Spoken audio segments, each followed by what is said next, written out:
ASHP Midyear was a total blast. I know. I made a video talking about is it worth it, and I said in it something about me doing something else. It could be one of the best investments that you'd make. If I didn't go, I wouldn't have had a residency, probably. If you're not ready to engage in pharmacy or network or do your research, it's probably not worth it. I know. When you run your own company, sometimes you get waves of inspiration. You realize, actually, I need to go. And so I went this year, had a lovely, lovely time. And I wanted to make a video talking about my experience, as well as providing what I think is some very valuable feedback for you, anyone working at ASHP, to really make Midyear pop off even more. So because I know most people at Midyear are probably millennials, Gen Xers, I'm gonna give you the sandwich approach and first talk about what I really enjoyed. Midyear attracts such a wide variety of people, and it was so refreshing to meet a variety of people, from directors to residency directors to clinicians to residents and students. And I think you attract some of the best and brightest people in the profession. That's not a dig at any other association. It's just great people go to this conference.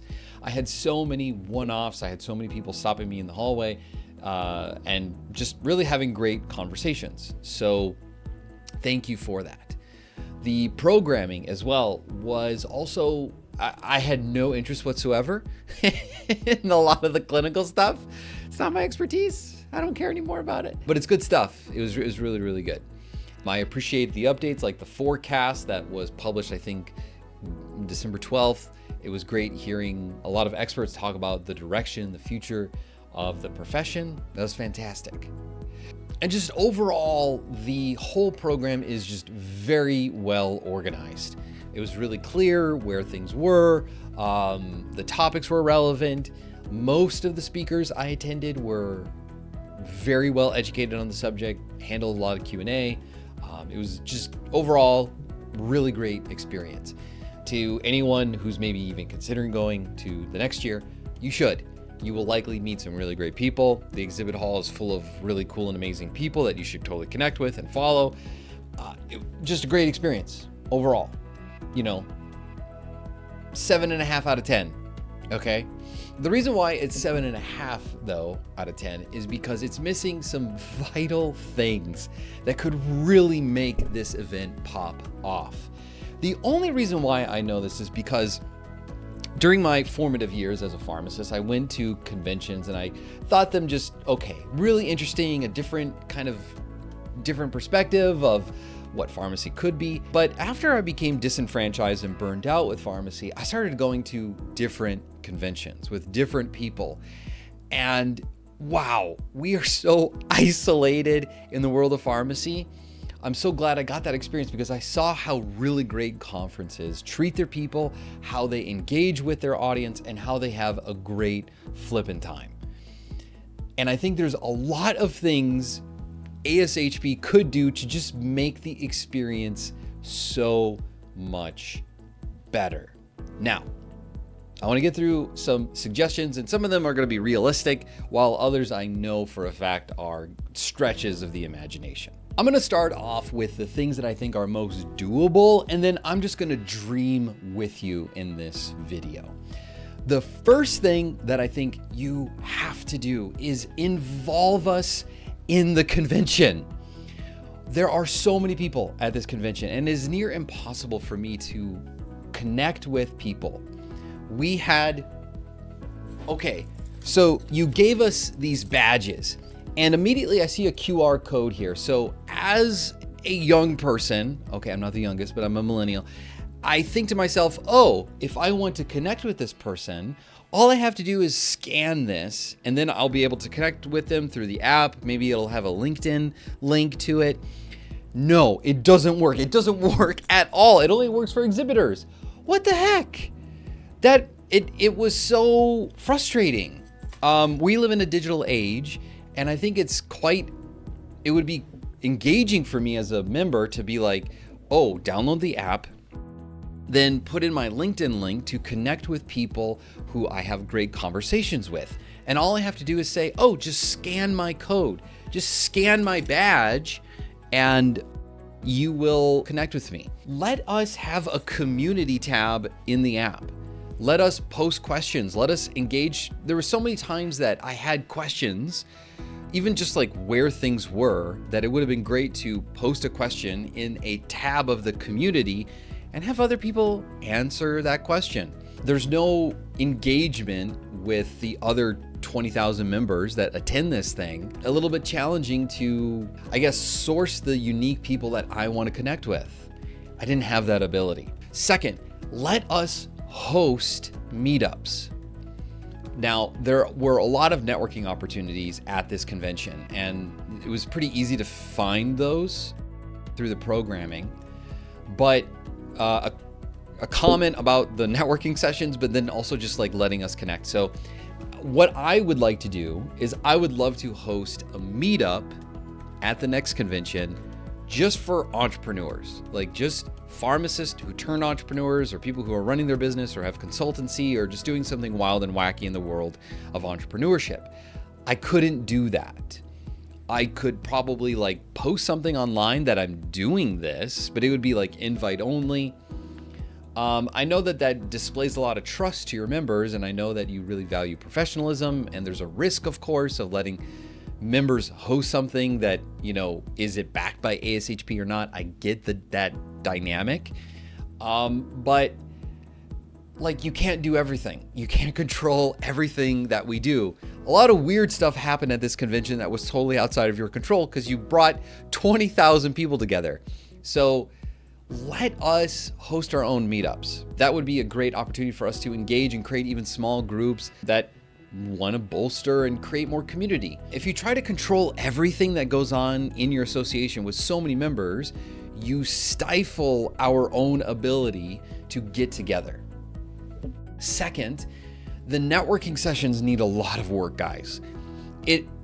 I've been to networking meetups before. That was not networking. That was group discussions with a purpose. It was fine, but I really didn't get to meet a whole lot of new people. Sujin, it was nice meeting you at one of the meetings, but like, I wouldn't call that networking. I remember going to a leadership one, and it was a bunch of leaders sitting around a table trying to answer the big questions of our time and how we promote people, how we elevate others. And I didn't really get to meet them. I talked about problems with a group of people.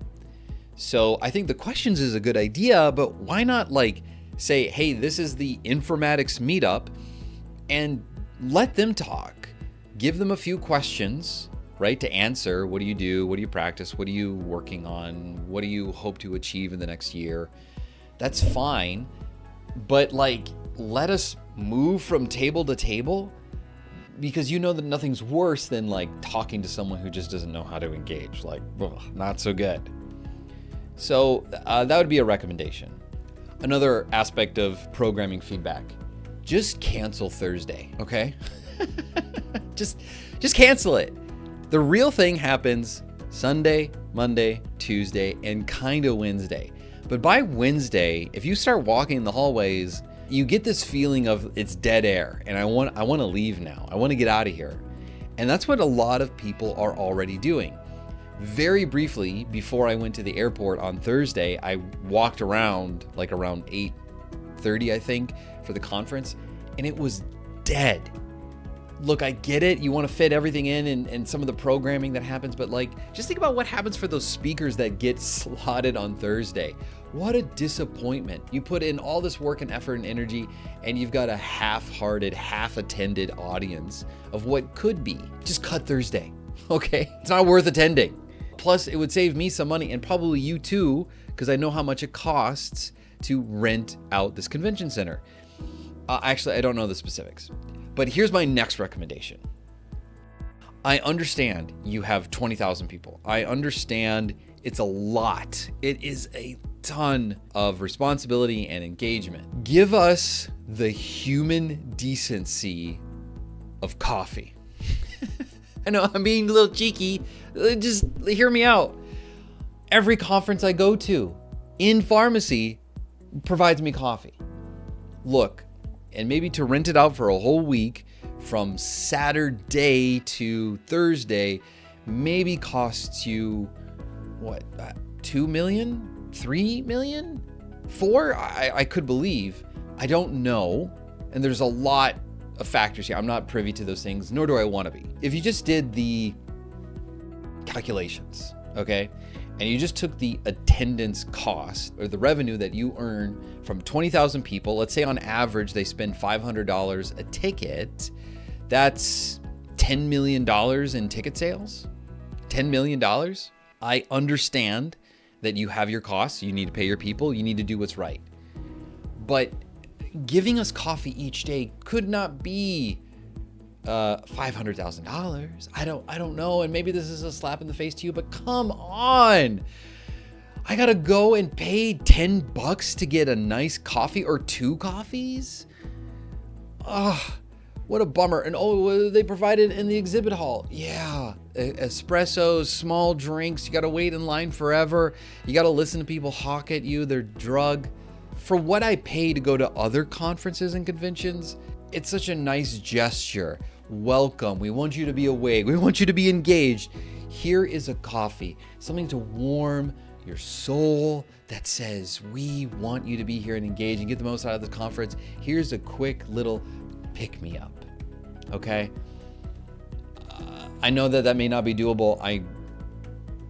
I know that I'm fighting for my preference because I love coffee and I live by it, but hey, that's what it is. Let's talk about your speakers.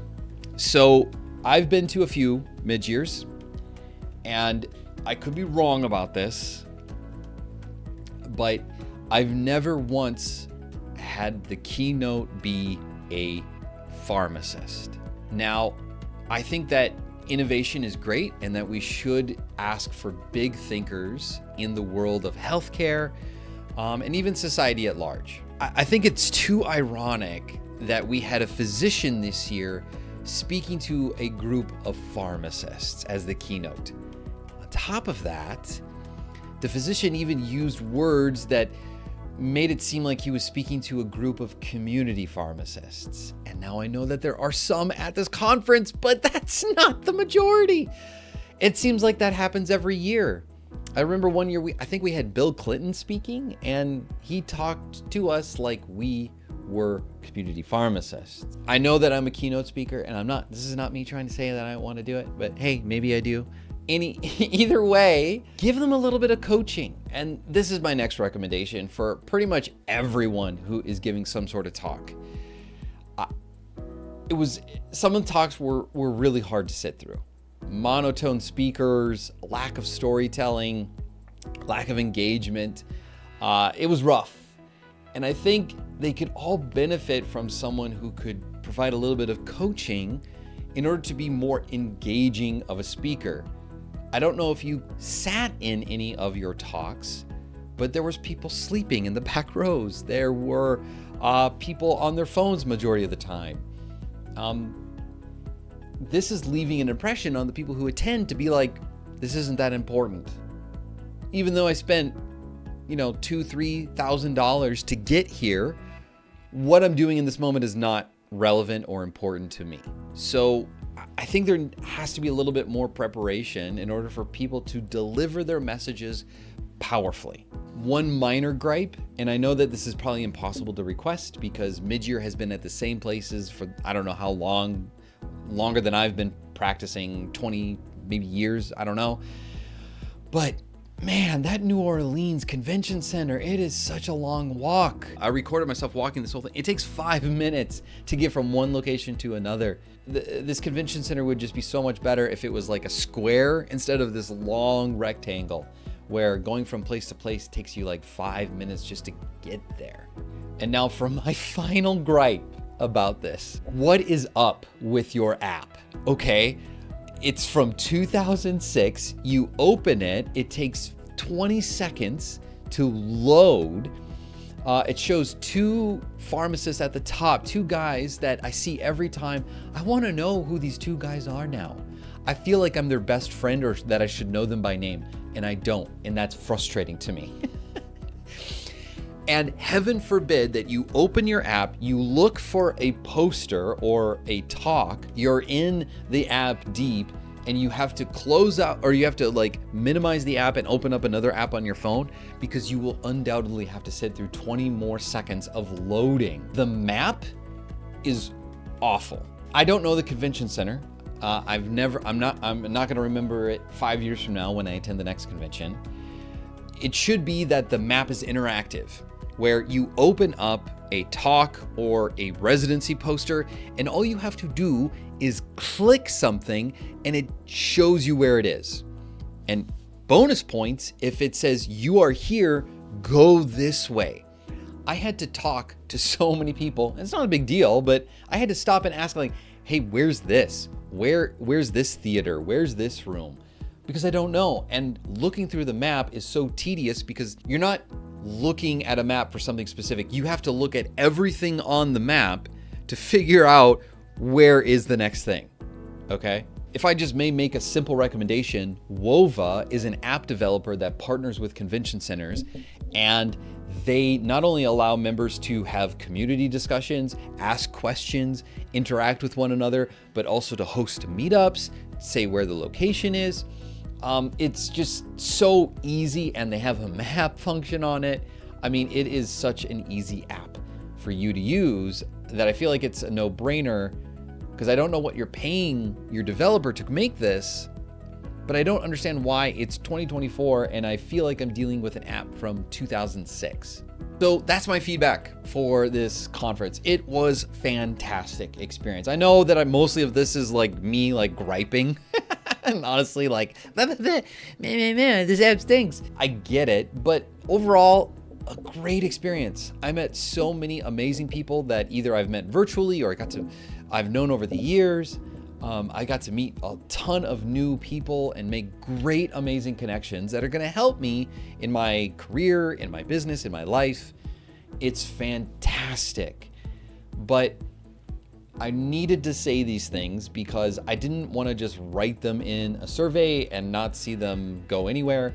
And also I wanted to know from other people who attended Midyear, what do you think about Midyear? Do you agree with some of my whiny complaints? Would you like coffee as well? Because I know I did. Holy cow, and I didn't want to spend $6 for a cheap latte. I mean, come on, just black coffee. That's it.